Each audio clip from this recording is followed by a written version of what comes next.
social media mandinoswera ndichiona kuti nyaya dziri kufamba sei. Aiwa ndine nyaya yandauya nayo, nyaya iri kunzi yaitika mumarondera. Tichaziva kuti yaitika nhasi here kana kuti yakaitika pane mazuva, but varoyi vanga vari parwendo vachibva kwaRusape vachienda kumarondera, vanga vatosvika zvavo mumarondera imomo vachishanyira vanonzi mai Shami anditi kuratidza kuti zviruratidza kuti paukama wazukuru. So zvandaita ndaisa audio yachona kuti muzvinzwire wazukuru. Isi totaurirana mumacomments kuti what do you think neaudio iyi anditi so chiteerera kana wanga usati wasubscribe paSaindi TV, don't forget to subscribe, turn on your notification bells so that whenever we upload a video you will be notified. Also let's go and subscribe to our other channel, our baby channel yakanzi Saindi Trending TV. Ndaisa link rachona pa first pinned comment. Kontorina video riri kupisa ririko ande futi tinoona from Uncle Saindi, the only Zimbabwean uncle. Ayo panapa ndepekutandara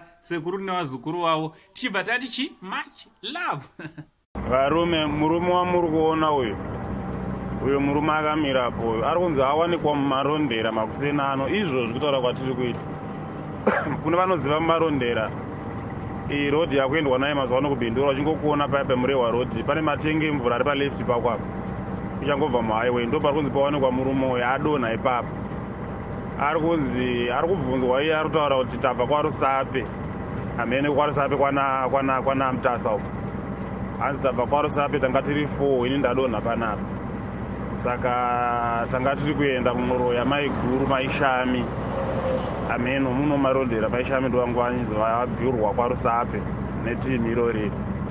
Hey, patakamutarisa mukomana wechidiki zvekuti muzera wake.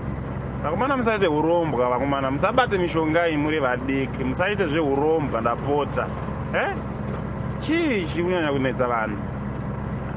Vakomana hanzi itimu repaRusape rameno repaRusape mungatibatsire kuidentify mukomana itimu repaRusape penyama.